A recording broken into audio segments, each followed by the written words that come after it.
जय श्री कृष्ण, राधे राधे। आज हम सुनेंगे फाल्गुन मास महात्म कथा के तीसरे अध्याय की कथा।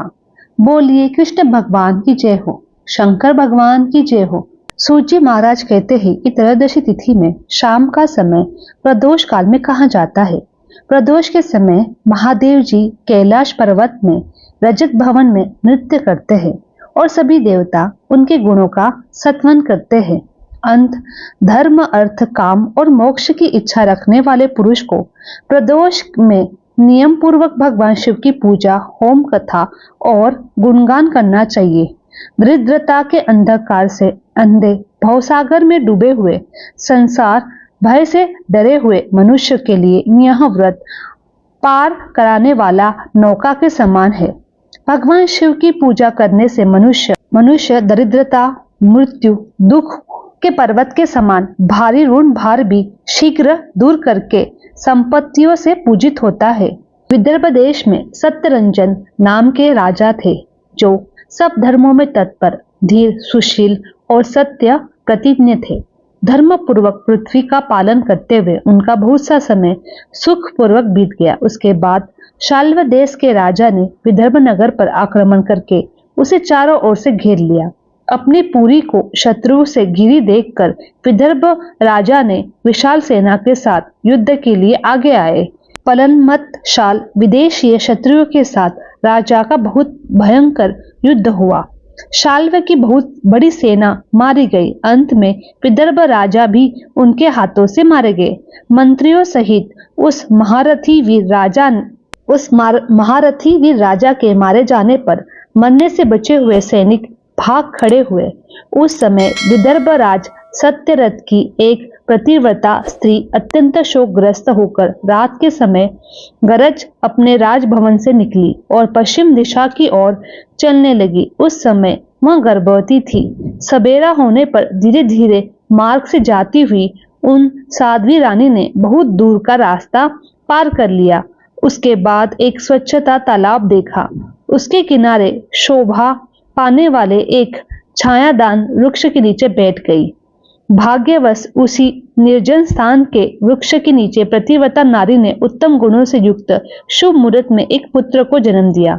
उसके बाद अत्यंत प्यास से व्याकुल होकर वह सुंदर अंगों वाली रानी जलाशय में उतरी। इतने में ही एक बड़े भारी ग्राहक ने आकर उसे अपना ग्रास बना लिया। वह बालक भी पैदा ही हुआ था कि माता पिता से हीन हो गया। भूख प्यास से व्याकुल होकर उस सरोवर के किनारे जोर जोर से रोने लगा। वह नवजात शिशु जब इस प्रकार से रो रहा था, उस समय भाग्य के कारण एक श्रेष्ठ ब्राह्मणी वहां पर आ गई। वहां अपने 1 वर्ष के बालक को अपनी गोद में लिए हुए थी। वहां ब्राह्मणी बहुत ही निर्धन थी और विधवा थी। घर घर भिक्षा मांगकर अपना जीवन बिताती थी। उसका नाम उमा था। उस सती साध्वी ब्राह्मणी ने उस राजकुमार को देखा और उसे अनाथ की भांति रोते देखकर वह मन ही मन विचार करने लगी, आहो, यह तो बड़े आश्चर्य की बात दिखाई देती है। वह नवजात शिशु जिसकी नाल भी अभी तक नहीं काटी है, यहाँ पर पड़ा हुआ है। इसकी माता कहाँ चली गई है? इसके पिता कहाँ होंगे? बंधु बांधव कहाँ होंगे? यह दिन अनाथ बालक बिना बिस्तर के भूमि पर सो रहा है। यह चांडाल का पुत्र है या शूद्र का पुत्र है या वैश्य बालक है, ब्राह्मण का अथवा यह क्षत्रिय का शिशु है? इस बात का निश्चय कैसे किया जाए? इस शिशु को अपने साथ उठाकर अपने सगे पुत्र की तरह पालन पोषण कर सकती हूँ, पर यह किस कुल का है, यह जानने के कारण इसे छूने का साहस भी नहीं होता है। वह ब्राह्मणी जब इस प्रकार कह रही थी, उसी समय एक सन्यासी महात्मा वहां आ गए। देखने में वो ऐसे जाने पड़ते थे कि मानो साक्षात भगवान शंकर ही हो। उन्होंने उस स्त्री को कहा, ब्राह्मणी, खेद ना करो, हृदय की संशय वृत्ति दूर करके इस बालक की रक्षा करो। इससे तुम्हें शीघ्र ही परम कल्याण की प्राप्ति होगी। इतना कहकर वे दयालु भिक्षुक तुरंत ही वहां से चले गए। उनके जाने के बाद ब्राह्मणी ने विश्वास पूर्वक उस बालक को अपने साथ लेकर अपने घर के लिए प्रस्थान किया। उस राजकुमार का ब्राह्मणी ने अपने बेटे के समान पालन पोषण किया। एक चक्रा नामक उस नगर में उस ब्राह्मणी का घर था। वहां भिक्षा के अन्न से अपने पुत्र और राजकुमार का पालन पोषण करने लगी। ब्राह्मणों ने ब्राह्मणी के और राजा के पुत्र का संस्कार कर दिया। वे दोनों सर्वत्र सम्मानित होकर दिन रात बढ़ने लगे। समय आने पर उनका उपनयन संस्कार भी हुआ। अब वे दोनों बालक एक साथ रहकर नियमों का पालन करने लगे। माता पिता के साथ प्रतिदिन भिक्षा के लिए जाते। एक दिन वह ब्राह्मणी उन बालकों के साथ भिक्षा मांगती हुई देव योग से एक देव मंदिर में चली गई। वहां पर बड़े बड़े ऋषि मुनि रहा करते थे। उन दोनों बालकों को देखकर परम बुद्धिमान शांडिल्य मुनि ने कहा, अहो, देव का बल तो बड़ा ही विचित्र है। कर्मों का उल्लंघन करना किसी के जीव के लिए कितना कठिन होता है। देखो ना, यह बालक दूसरी माता की शरण लेकर भिक्षा से अपना जीवन निर्वाह करता है। इस ब्राह्मणी को अपनी श्रेष्ठ माता के रूप में पाकर ब्राह्मण बालक के साथ रहकर भी ब्राह्मण भाव प्राप्त हो गया है। शांडिल्य मुनि का वचन सुनकर ब्राह्मणी को बड़ा आश्चर्य हुआ। भरी सभा में प्रणाम करके उसने पूछा, मैं एक ब्राह्मण सन्यासी के कहने पर इस बालक को अपने घर लाई हूँ। यद्यपि अभी तक इसके कुल का पता नहीं है, तथापि मैं पुत्र के भांति इसका पालन पोषण करती हूँ। आप ज्ञान के नेत्रों से देखते हुए अंत में आपसे जानना चाहती हूँ कि यह बालक किस कुल में उत्पन्न हुआ है, इसके माता पिता कौन है। तब शांडिल्य मुनि बोले, यह विदर्भ देश के राजा का पुत्र है। इतना कहकर मुनि ने उस बालक के युद्ध में उसके पिता को मारे जाने पर और उसके माता भी मरे जाने की समाचार पूर्व रूप से बता दी। यह सुनकर तो ब्राह्मणी को अधिक आश्चर्य हुआ। उसने फिर से प्रश्न पूछा, है महामुनि, जब वे राजा संपूर्ण भोगों को छोड़कर युद्ध में क्यों मारे गए और इस बालक को यह दरिद्रता क्यों प्राप्त हुई? अब दरिद्रता का पूर्व नष्ट करने के लिए यह अपना राज्य पुनः कैसे प्राप्त करेगा? मेरा यह पुत्र भी भिक्षा से ही जीवन निर्वाह करता है। अंत इसकी दरिद्रता के निवारण के लिए भी क्या उपाय है, यह भी मुझे बताए कृपा करके। तब शांडिल्य मुनि कहने लगे, इस राजकुमार के पिता विदर्भ राज पूर्व जन्म में पांडे देश के राजा थे। वे सभी धर्मों के ज्ञाता थे, संपूर्ण पृथ्वी का धर्म से पालन करते थे। एक दिन प्रदोष काल में राजा भगवान शंकर का पूजन कर रहे थे और बड़ी भक्ति से त्रिलोकीनाथ महादेव जी की आराधना कर रहे थे। उसी समय नगर में सब और बड़ा भारी कोलाहल मच गया। उस शब्द को सुनकर राजा ने बीच में ही भगवान शंकर की पूजा छोड़ दी और नगर में शोभा फैलने की आशंका से राजभवन से बाहर निकल आया। इसी समय राजा का महाबली मंत्री शत्रु को पकड़कर उसके सामने ले आया। वह शत्रु पांडे राज का ही एक सामंत था। उसे देखकर राजा ने क्रोध में उसका मस्तक कटवा दिया। शिव पूजा को छोड़कर नियम को समाप्त किए बिना ही राजा ने रात में भोजन भी कर लिया। इस प्रकार राजकुमार भी प्रदोष काल में ही शिव जी की पूजा किए बिना ही भोजन करके ही सो गया। वहीं राजा दूसरे जन्म में विदर्भ देश का राजा हुआ। शिव जी की पूजा में विघ्न होने के कारण शत्रुओं ने उसके सुख भोग को बीच में ही मार डाला। पूर्व जन्म में जो उसका पुत्र था, वहीं इस जन्म में उसका पुत्र हुआ। शिव जी की पूजा का उल्लंघन करने के कारण यह दरिद्रता को प्राप्त हुआ है। इसकी माता ने पूर्व जन्म में छल से अपनी सौत को मार डाला था। उस महान पाप के कारण वह इस जन्म में मगरमच्छ के द्वारा मारी गई। सत्य कहता हूँ, परलोक में हित की बात कहता हूँ, शास्त्रों का सार और उपनिषदों का हृदय कहता हूँ। इस भयंकर संसार सागर को प्राप्त किए हुए जीव के लिए ईश्वर के चरणविंद की सेवा ही सारा वस्तु है। जो प्रदोष काल में अनंत चित्त होकर परमेश्वर के चरणविंद की पूजा करते हैं, वे इसी सागर में सदा बढ़ने वाले धन धान्य स्त्री पुत्र सौभाग्य और संपत्ति के द्वारा सबसे बढ़कर होते हैं।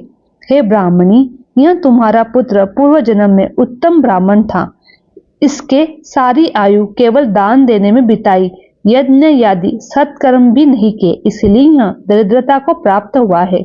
उस दोष का निवारण करने के लिए अब यह भगवान शंकर की शरण में जाए। सूची कहते हैं, मुनि, इस प्रकार कहे जाने पर ब्राह्मणी ने उन्हें प्रणाम किया। शिव पूजन विधि का कर्म पूछा। तब शांडिल्य मुनि ने कहा, दोनों पक्ष की त्रयोदशी को मनुष्य जब निरंकार रहे तब सूर्यास्त के 3 घड़ी पहले स्नान करे, फिर सफेद वस्त्र धारण करके धीर पुरुष संध्या और जप आदि नित्य कर्म विधि पूर्वक करके मौन होकर शास्त्र विधि का पालन करते हुए भगवान शिव की पूजा करे। भगवत विग्रह के आगे की भूमि को नए निकाले हुए शुद्ध जल से भली भांति से लीप कर सुंदर मंडल बनाए। धोत्र वस्त्र आदि के द्वारा उस मंडल को सब ओर से घेर दे। ऊपर से चंदोवा आदि लगाकर फल फूल नवीन अंकुर से सजाए। मंडल के मध्य की भूमि पर 5 रंगों से युक्त विचित्र कमल अंकित करके उसी पर सुस्थिर उत्तम साधन बिछाकर बैठे। हृदय से भक्ति भाव से युक्त होकर भगवान की पूजा और सब सामग्री एकत्र करे। फिर पवित्र भाव से शास्त्रोक्त मंत्रों के द्वारा देवपीठ को आमंत्रण करे। उसके बाद कर्म से आत्म शुद्धि और भूत शुद्धि आदि करके 3 प्राणायाम करे। उसके बाद बीजा अक्षरों से द्वारा विधि पूर्वक मंत्र का ध्यान करे। उसके बाद देवता का ध्यान करके मातृक नाश की विधि पूरी करे। फिर परम शिव का ध्यान करके पीठ के वाम भाग में गुरु को प्रणाम करे। दक्षिण भाग में गणेश जी को मस्तक झुका के दोनों अंशों यानी कंधों और जांग में धर्म आदि और धर्म ज्ञान वैराग्य और ऐश्वर्य का नाश करे। नाभि और पार्श्व भाव से अधर्म अज्ञान और वैराग्य और अनश्वर का न्यास करे। उसके बाद हृदय में अनंत आदि का न्यास करके देवपीठ पर मंत्र का न्यास करे। आधार शक्ति से लेकर ज्ञान आत्मा तक कर्म से न्यास करके हृदय में एक कमल की भांति भावना करे। वह कमल 9 शक्तियों से युक्त और परम सुंदर हो। उसी कमल की कणिका में कोटि कोटि चंद्रमा हो। असमान प्रकाशमान उमापति भगवान शिव का ध्यान करे। भगवान के 3 नेत्र है। मस्तक पर चंद्रमा मुकुट शोभा पाता है। जटाजूट कुछ कुछ पीला हो गया है। उस पर रतन जड़ित किरीट शोभामान है। उनके कंठ में नील चिन्ह है। अंग अंग से उदारता सूचित होती है। सर्पों के हार उनकी शोभा बढ़ा रहे हैं। उनके एक हाथ में वरद, दूसरे हाथ में अभय की मुद्रा है। वे फरसा धारण करते हैं। उन्होंने नागों का कंकन, कुएरू, अंगद और मुद्रिका धारण कर रखी है। वे चर्म पहने हुए हैं। रतन में सिंहासन पर विराजमान है। उनके वाम भाग में गिरजा, नंदिनी, उमा देवी का चिंतन करे। इस प्रकार महादेव जी और गिरजा देवी का ध्यान करके कमश, गंध आदि से उनकी मानसिक पूजा करे। 5 वैदिक मंत्रों से कंध आदि के द्वारा पूर्वाध्याय में पूजा करे। फिर मूल मंत्र से 3 बार हृदय में पुष्पांजलि दे और उसके बाद सिंहासन पर महादेव जी का पुनः पूजन कर आरंभ करे। पूजन के बाद आरंभ में एकाग्रचित्त होकर संकल्प पढ़े। इसके बाद हाथ जोड़कर मन ही मन भगवान शिव का ध्यान करे और आवाहन करे। भगवान शंकर, आप ऋण पातक, दुर्भाग्य और दरिद्रता आदि की निवृत्ति के लिए और संपूर्ण पापों को नाश करने के लिए मुझ पर प्रसन्न होए। मैं दुख और शोक की आग में जल रहा हूँ। संसार भय से पीड़ित हूँ। अनेक प्रकार के रोगों से व्याकुल हूँ और दीन हूँ। वृषवाहन, आप मेरी रक्षा करें। देवेश्वर, सबको निर्भय देने वाले महादेव जी, आप यहाँ पधारिए और मेरी की हुई इस पूजा की पार्वती जी के साथ ग्रहण कीजिए। इस प्रकार संकल्प और आह्वान करके पूजा प्रारंभ करें। उसके बाद एकाग्रचित्त होकर हृदय सूक्त का पाठ करते हुए वहां स्थापित किए भगवान शिव से जल से और पंचामृत से महादेव जी का अभिषेक करें। भांति भांति के मंत्रों से, आसन आदि उपचारों से भगवान शिव की पूजा करें। भगवान के दवा दिव्य वस्त्रों से विभूषित स्वर्ण सिंहासन की कल्पना करें और उसी पर भगवान को विराजमान करके अष्टगुण युक्त आरोग्य और प्रार्थ निवेदन करे। फिर शुद्ध जल से आचमन कराकर मधु पर्क दे। उसके बाद पुनः आचमन के लिए जल लेकर मंत्रोच्चार पूर्वक स्नान कराए। फिर योगोपनवित वस्त्र और आभूषण अर्पण कर परम पवित्र अष्टांग युक्त चंदन चढ़ाए। बिलपत्र, मंदार, लाल कमल तुरा, कनेर, सनई का फूल, चमेली, कुशा, अपामार्ग, जूही, चंपा, कारवर के फूलों में जितनी भी मिल जाए उन सबको शिव उपासना को भगवान शिव पर समर्पित करना चाहिए। इससे अतिरिक्त भी नाना प्रकार के सुगंधित पुष्प निवेदन करें। लाल चंदन से उत्तम धूप और निर्मल दीप समर्पित करें। उसके बाद हाथ धोकर घी, नमकीन और साग, मिठाई, पुआ, शक्कर और गुड़ के बने हुए पदार्थों और खीर का भोग भगवान को लगाए। मधु, दही, जल अर्पण करें। उसके बाद खीर का अग्नि में हवन करें। यह होम शास्त्रोक्त विधि से आचार्य से कहे अनुसार संपन्न करना चाहिए। भगवान शंकर को नैवेद्य देकर मुख्य शुद्धि के लिए उत्तम तांबूल प्रदान करें। धूप, आरती, सुंदर छत्र, उत्तम दर्पण को वैदिक मंत्रों के द्वारा विधि पूर्वक समर्पित करें। यदि यह सब करने की शक्ति ना हो, अधिक धन का अभाव हो तो जितना धन अपने पास हो उसी के अनुसार भगवान की पूजा करें। गौरीपति भगवान शंकर भक्ति पूर्वक भेंट किए हुए पुष्प मात्र से ही संतुष्ट हो जाते हैं। उसके बाद शोस्त्र और द्वारा स्तुति करके भगवान को प्रणाम करें। फिर परिक्रमा करके पूजा समर्पित करने के बाद विधि पूर्वक गिरजापति को प्रार्थना करें। हे देवों के देव जगन्नाथ, आपकी जय हो। सनातन शंकर, आपकी जय हो। संपूर्ण देवताओं के अधि शंकर, आपकी जय हो। सर्वदेव पूजित, आपकी सदा जय हो। सर्वगुणातीत, आपकी जय हो। सबको वर देने वाले प्रभु, आपकी सदा जय हो। नित्य आधार रहित अविनाशी विशंबर, आपकी सदा जय हो। संपूर्ण विश्व के लिए एकमात्र जानने योग्य महेश्वर, आपकी सदा जय हो। नागराज वासुकी को आभूषण के रूप में धारण करने वाले प्रभु, आपकी सदा जय हो। गौरीपति, आपकी जय हो। चंद्रशेखर, हे प्रभु, हे शंभु, आपकी जय हो। कोटि सूर्य के समान तेजस्वी शिव, आपकी सदा जय हो। अनंत गुणों के आश्चर्य, आपकी सदा ही जय हो। भयंकर नेत्रों वाले रुद्र, आपकी जय हो। अचित है निरंजन, आपकी सदा जय हो। हे नाथ, हे दया सिंधु, आपकी सदा जय हो। भक्तों की पीड़ा का नाश करने वाले प्रभु, आपकी सदा जय हो। इस दूत संसार से पार उतरने वाले हे परमेश्वर, आपकी सदा जय हो। हे महादेव, मैं संसार के दुखों में पीड़ित हूँ, छिन्न हूँ, आप मुझ पर प्रसन्न होइए। हे परमेश्वर, समस्त पापों के भय का अपहरण करके मेरी रक्षा कीजिए। मैं महान दरिद्र के समुद्र में डूबा हुआ हूँ। बड़े बड़े पापों में मुझ में घेर रखा है। महाशोक से नष्ट और बड़े बड़े रोगों से व्याकुल हूँ और ऋण के भार से लदा हुआ हूँ।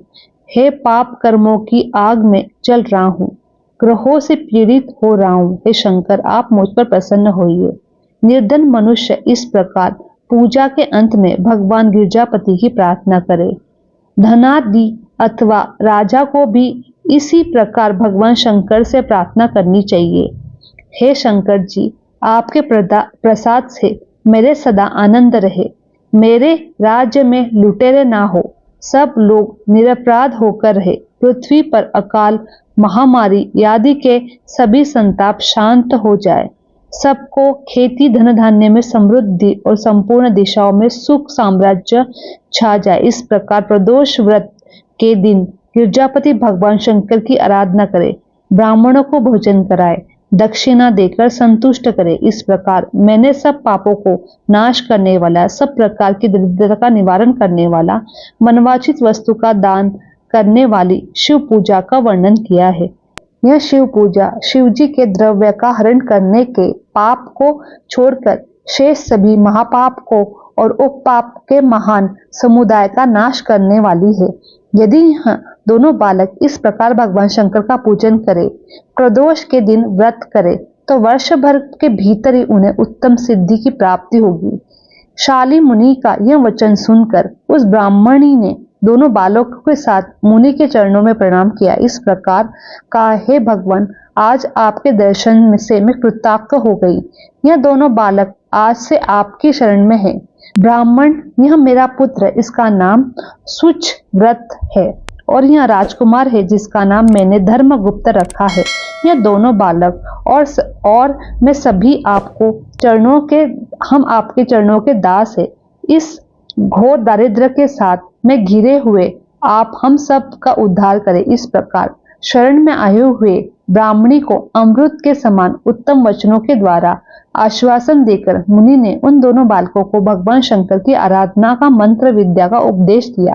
इसके बाद दोनों बालक और ब्राह्मणी मुनि आज्ञा लेकर वहां से चले गए। मुनिवर के आदेश के अनुसार दोनों बालक प्रत्येक प्रदोष व्रत के दिन पार्वती वल्लभ शिवजी की आराधना करने लगे। इस प्रकार शिवजी पूजा करते हुए द्विज कुमार और राजकुमार 4 महीने सुखपूर्वक बिता चुके थे। एक दिन वह ब्राह्मण बालक राजकुमार को साथ लिए बिना ही नदी के तट पर स्नान करने के लिए चला गया। वहां मोर से देखकर इधर उधर घूमता रहा। झरने के आगाह से खाई की भूमि कट जाने के कारण एक गड्ढा हुआ। एक भारी खजाने का कलश उसमें से चमकने लगा, जिस पर उस ब्राह्मण बालक की दृष्टि पड़ गई। उसे देखकर वह हर्ष और कौतूहल से भरकर उसके पास गया। उसे देवता का प्रसाद से प्राप्त हुआ मानकर सिर पर रखकर उसे घर की ओर चल दिया। घर के भीतर जाकर उसने भूमि पर रखा।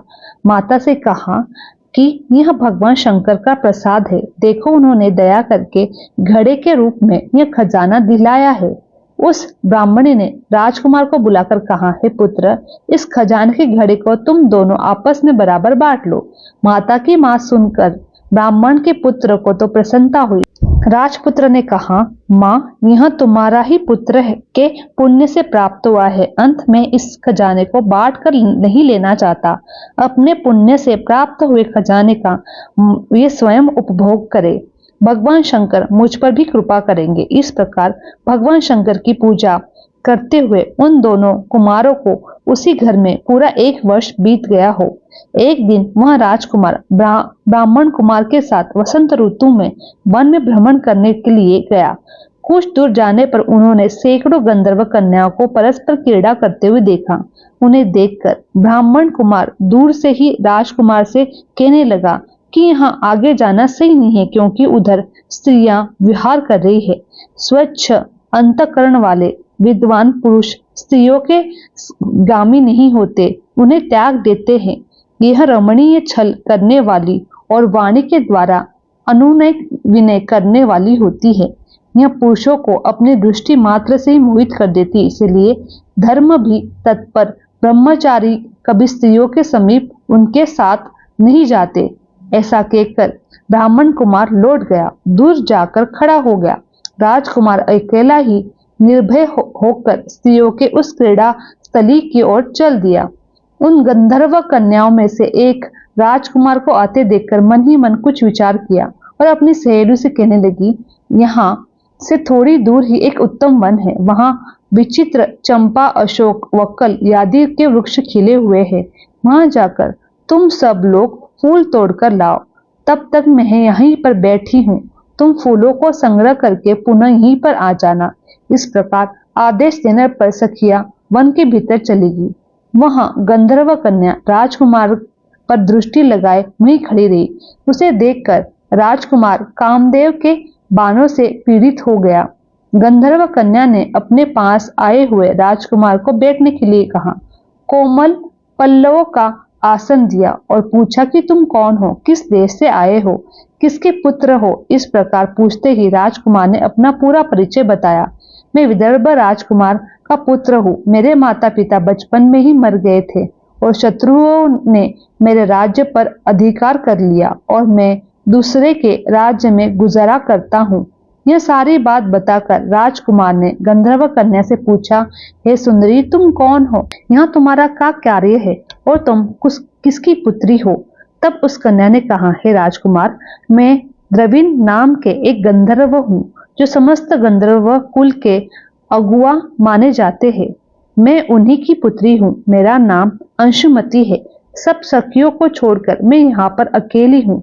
तुम्हारी अभिलाषा जानती हूँ। तुम्हारा मन मुझ पर आसक्त हो गया है। इस प्रकार देव ने मेरे मन में भी तुम्हारे लिए उत्कंठा पैदा की है। अब हम दोनों स्नेह कभी भंग नहीं होना चाहिए। ऐसा कहकर गंधर्व कुमारी ने अपने गले से मोती का हार निकाला और राजकुमार को भेंट कर दिया। उस हार को देखकर राजकुमार ने कहा, एक बात कहता हूँ, मैं राज्यहीन हूँ, निर्धन हूँ। तुम मेरी प्रिया कैसे होना चाहती हो? मूर्ख स्त्री की भांति पिता की आज्ञा का उल्लंघन करके अपनी इच्छा के अनुसार आचरण क्यों करती हो? यह सुनकर गंधर्व कन्या ने कहा, प्रियतम, आपका कहना बिल्कुल सही है। मैं पिता की आज्ञा के विरुद्ध नहीं करूंगी।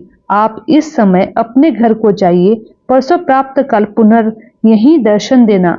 आपसे हमारा कुछ कार्य है। इतना कहकर वह गंधर्व कन्या अपनी सखियों के आने जाने पर उनके साथ चली गई। राजकुमार भी हर्ष से ब्राह्मण कुमार के साथ अपने घर की ओर लौटा। द्विज पुत्र से उसने सारी बातें बताई। उनके साथ घर आकर ब्राह्मणी को भी शुभ समाचार दिया। ब्राह्मणी भी वह शुभ समाचार सुनकर बहुत प्रसन्न हो गई। 3 दिन बाद राजकुमार ने देखा कि गंधर्व राज और उनकी कन्या दोनों वहां पर उपस्थित हैं। गंधर्व राज वहां आए हुए दोनों कुमारों को अभिनंदन करने लगे। उन्हें सुंदर आसन पर बिठाकर उन्होंने राजपुत्र से कहा, विदर्भ राजकुमार, मैं कल कैलाश पर्वत पर गया था। वहां मैंने पार्वती जी के साथ महादेव जी के दर्शन किए। देवेश्वर भगवान शिव करुणा रूपी अमृत के सागर है। उन्होंने मुझे बुलाकर सब देवताओं के समीप इस प्रकार कहा कि पृथ्वी तल पर धर्मगुप्त नाम से प्रसिद्ध राजकुमार है, जो इस समय अकिंचन में है। उसका राज्य छिन गया है। शत्रुओं ने उसके देश को अपने अधिकार में कर लिया है। अब वह बालक अपने गुरु की आज्ञा से मेरी आराधना कर रहा है। उसी के प्रभाव से आज उसके समस्त पितृ मेरे स्वरूप को प्राप्त हो गए हैं। गंधर्व राजकुमार, उस राजकुमार की सहायता करो। वह शत्रुओं को मारकर अपने राज्य सिंहासन पर आसीन करो। तब महादेव जी ने इस प्रकार आज्ञा देने पर अपने घर को मैं गया। वहां मेरी कन्या ने तुम्हारे लिए बहुत प्रार्थना की।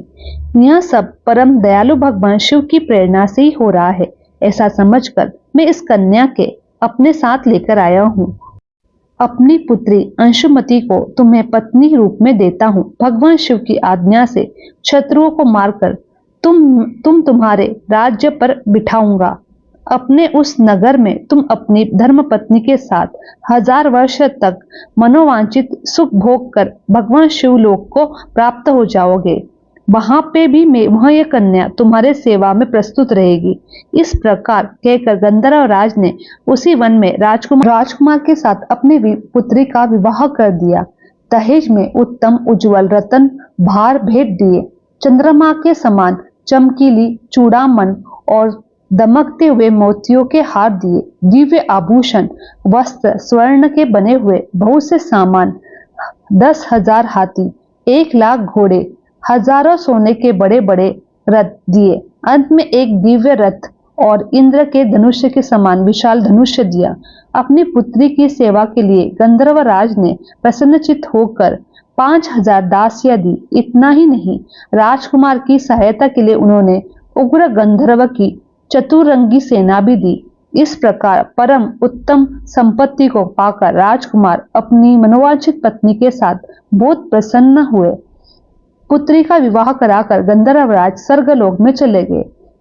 धर्मदूत विवाह के बाद गंधर्व की सेना के साथ अपने नगर को गया। वहां उन्होंने शत्रु सेना के साथ संघर्ष किया और अपनी राजधानी में प्रवेश किया। उसके बाद श्रेष्ठ ब्राह्मणों और मंत्रियों ने मिलकर राजकुमार का अभिषेक किया। वे रतन सिंहासन पर आरूढ़ होकर अंक राज का उपभोग करने लगे। जिस ब्राह्मण पत्नी ने उनका पुत्र की भांति पालन किया था, वह उनकी राजमाता हुई। वहां ब्राह्मण कुमार भाई हुआ और गंधर्वराज की पुत्री अंशुमति महारानी के पद पर प्रतिष्ठित हुई। भगवान शंकर की आराधना से धर्मगुप्त विदर्भ देश का राजा हुए और इस प्रकार दूसरे लोक में भी प्रदोष व्रत की दिन गिरजापति की आराधना करके मनोवांछित कामना को प्राप्त करते हैं। देह आश्वासन होने पर परम गति को प्राप्त होते हैं। सूत जी कहते हैं, प्रदोष व्रत के परम अद्भुत पुण्य के महात्मा को उस व्रत के दिन शिव जी के पूजन के बाद एकाग्रचित्त होकर सुनना चाहिए या पढ़ना चाहिए। उसे हजारों जन्मों तक कभी भी दरिद्रता नहीं आती। अंत में वह ज्ञान के ऐश्वर्य से युक्त होकर भगवान शंकर के परम धाम को प्राप्त कर लेता है। महात्मा के अध्याय 3 की कथा यहीं पर समाप्त होती है। अगली अध्याय की कथा हम कल सुनेंगे। बोलो शंकर भगवान की जय, कृष्ण भगवान की जय।